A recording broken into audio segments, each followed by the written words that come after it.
बिस्मिल्लाहिर्रहमानिर्रहीम। अस्सलाम वालेकुम। रेहाना फूड सीक्रेट में आपको मैं खुश आमदीद कहती हूँ। और आज मैं बहुत अच्छी रेसिपी लेकर आई हूँ। आज मैं स्ट्रॉबेरी की चटनी लेकर आई हूँ। ये स्ट्रॉबेरी का सीज़न है, ये अच्छी स्ट्रॉबेरी आई है, तो मैंने कहा आज मैं भी स्ट्रॉबेरी की चटनी बनाना आपको सिखाती हूँ। स्ट्रॉबेरी की चटनी थोड़ी स्पाइसी होती है। जो स्पाइसी होती है ये इंडिया और पाकिस्तान में बहुत शौक़ से खाई जाती है, और इंशाल्लाह दीगर कंट्री में भी मेरी ये चटनी को पसंद किया जाएगा। चलें आइए मैं आपको बनाना बताती हूँ कि स्ट्रॉबेरी चटनी बनाने के लिए हमें किन चीज़ों की ज़रूरत है। चलें स्टार्ट करते हैं। चलें आपको मैं स्ट्रॉबेरी काटते हुए दिखाती हूँ। ये मैं इनके फूल अलग कर ले रही हूँ। ये फूल अलग कर ले रही हूँ और इनको इस तरह स्क्वायर शेप में ये काट लूँगी, ये ऐसे। ये क्योंकि चंक्स की शक्ल में बनते हैं ना, तो ये बहुत अच्छी सी लगती है।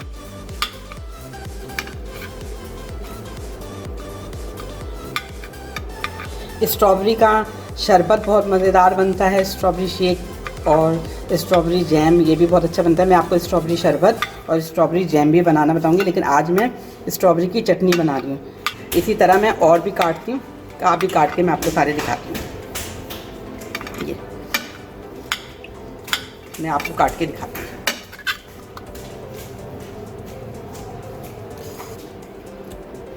ये देखिए मैंने स्ट्रॉबेरी काट लिए, इसको स्क्वायर में गोल गोल जैसे भी आप मर्ज़ी है अपने हिसाब से आप इसको काट सकते हैं। चलें आइए इसको बनाना स्टार्ट करते हैं। मैंने कढ़ाई के अंदर तेल रख दिया है गर्म होने को। ये 1 टेबल स्पून के करीब तेल है।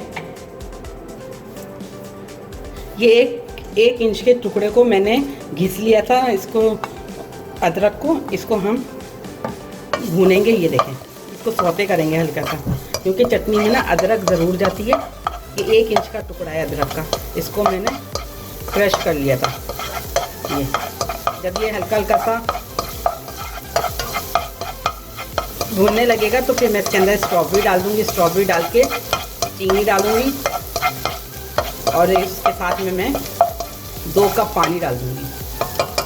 ये अदरक जो है फ्राई हो रही है, इसको सौते करेंगे। ये अदरक फ्राई हो रही है, ये देखें अदरक ने अपना कलर छोड़ना शुरू कर दिया। अब मैं इसके अंदर ये स्ट्रॉबेरी डाले दे रही हूँ जो मैंने काट के रखी थी। ये बहुत अच्छी मज़ेदार बनती है, आप लोग ज़रूर ट्राई करिएगा। अच्छा, अगर आप लोग चाहें तो ये स्ट्रॉबेरी को ग्राइंड भी कर सकते हैं, लेकिन ये चंक्स वाली ज़्यादा अच्छी लगती है, क्योंकि इसके छोटे छोटे से पीसेस चटनी में आते हैं ना, तो वो बड़े मज़े के लगते हैं, इसलिए हम इसी तरह बनाते हैं। लेकिन अगर आप लोगों को पीस के बनाना है तो इसको ग्राइंड कर लें। ग्राइंड करके इसी तरह अदरक पहले सौते करें, अदरक के साथ में ये हम चटनी को भून लेंगे, स्ट्रॉबेरी को भून लेंगे। ये दोनों ही ऑप्शन है आपके लिए। अगर आप चाहें तो इसको पीस लें, और अगर चाहें तो इसके चौकोर चौकोर काट लीजिए। ये देखिए ये नरम होना शुरू हो गई। अब इसके अंदर मैं 2 कप पानी के करीब डालूँगी। 2 कप पानी डाल दूँगी। 2 कप पानी डाल के इसको पकाएंगे। इसका मैं ढकना ढके देती हूँ। ये देखिए ये बबल्स आने लगे। अब मैं इसका ढकना ढक देती हूँ 5 मिनट के लिए, ताकि ये ढक के इसकी स्टीम बनेगी और इसी स्टीम में ये नरम हो जाएगी। जब ये नरम होंगी तो मैं इसके अंदर शक्कर डालूँगी। ये देखिए अब हम इसको देखते हैं कि ये कहाँ तक पहुँची है हमारी स्ट्रॉबेरी। ये देखें इसका पानी खुश्क होना शुरू हो गया। अब मैं इसके अंदर ये स्पाइस डाले देती हूँ। ये कुटी लाल मिर्च है, ये मैंने 1 टेबल स्पून ली है, और ये काली मिर्च है, ये 1 टीस्पून है, और ये हल्की सी मैंने छोटी 1/4 टीस्पून के करीब ये कश्मीरी लाल मिर्च ली है, ये सिर्फ कलर के लिए, और ये 1/2 टीस्पून नमक है। ये 4 स्पाइस हैं जो इसके अंदर जाएंगे, और इसके अंदर लेमन भी जाएगा, वो अभी मैं डालती हूँ। ये हो गया।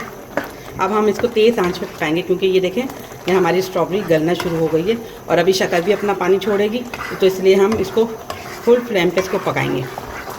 ये देखें ये स्ट्रॉबेरी जो है हमारी गलना शुरू हो गई है। देखें ये मैंने 100 ग्राम के करीब शक्कर ऐड कर रही हूँ। शक्कर आप अपने हिसाब से कम ज़्यादा कर सकते हैं, क्योंकि ये स्ट्रॉबेरी थोड़ी खट्टी होती है, तो अगर इसमें आप शक्कर थोड़ी सी ज़्यादा डालेंगे, चीनी, तो ये है कि ये खट्टी मीठी चटनी की तरह मज़ेदार लगेगी। आप इसको पराठे के साथ खाएं, इसे रोटी के साथ खाएं, इसे डबल रोटी सलाद के साथ खाएं, ये बहुत मज़े की लगेगी।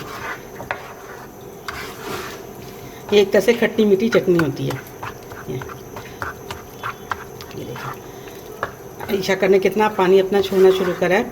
अब हम इसको खोल के पकाएंगे। चलें आइए हम 10 मिनट के बाद हम मिलते हैं, जब तक इसका पानी खुश्क होगा। ये मैंने 1 टेबल स्पून के करीब लेमन निचोड़ के डाला। ये एक बड़े साइज़ में मेरे पास लेमन था, ये मैंने पूरा निचोड़ लिया। अगर आपके पास लेमन नहीं हो तो आप इसके अंदर सिरका वाइट विनेगर जो होता है उसे भी ऐड कर सकते हैं, लेकिन अगर लेमन डालें तो उससे बहुत अच्छा सा जायका आता है।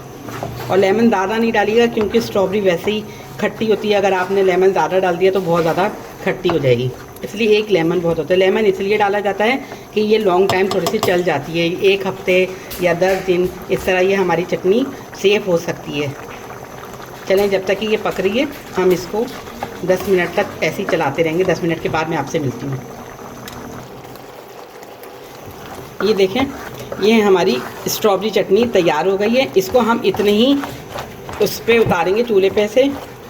इसकी रनिंग देखें, ये ऐसी होनी चाहिए क्योंकि इसके अंदर शक्कर गई है। शक्कर जब ठंडी होती है ना तो ये गाढ़ी हो जाती है। अगर आप लोग चाहें तो थोड़ा सा और पका लें, लेकिन मैं इसी उस पर इसको उतार रही हूँ। और अब मैं आपको बाउल में निकाल के दिखाती हूँ कि ये हमारी चटनी किस तरह तैयार हुई है, और चेक करके भी बताऊँगी कि कैसी बनी है। ये देखें, हमारी स्ट्रॉबेरी चटनी तैयार हो गई है। ये देखने में भी बहुत अच्छी लग रही है। मैंने स्ट्रॉबेरी को काट के ये थोड़ी सी इसकी गार्निशिंग करी है कि ताकि पता तो चले कि ये हमने स्ट्रॉबेरी की चटनी बनाई है। इंशाल्लाह आप लोगों को ये रेसिपी मेरी ज़रूर पसंद आएगी। अच्छा, एक दफ़ा मैं आप सब लोगों का फिर शुक्रिया अदा करती हूँ। ये देखें, ये स्ट्रॉबेरी चटनी मेरी तैयार हो गई। मैंने इसको एक बाउल में निकाल लिया है। ये मैंने स्ट्रॉबेरी को काट के बाउल के ऊपर लगा दिया ताकि पता चले कि ये मैंने स्ट्रॉबेरी चटनी बनाई है। देखने में भी बहुत अच्छी, बहुत मज़ेदार लग रही है। आप लोग इसको ज़रूर ट्राई करिएगा और ट्राई करके मुझे बताइएगा कि ये कैसी बनी। एक दफ़ा मैं आप लोगों का फिर शुक्रिया अदा करती हूँ कि मेरे 1000 सब्सक्राइबर मुकम्मल हो गए हैं, और उम्मीद करती हूँ कि आप लोग मेरा आइंदा भी साथ देंगे इंशाल्लाह। और आप लोग मेरे चैनल के वॉच टाइम बढ़ाने में मेरी मदद करिए ताकि मेरे चैनल का वॉच टाइम बढ़े और आपके लिए मैं और अच्छी रेसिपी लेकर आती रहूं। इंशाल्लाह मिलती हैं एक और अच्छी रेसिपी के साथ। आप लोग अपना बहुत ख्याल रखिएगा और ये रेसिपी ज़रूर ट्राई करिएगा।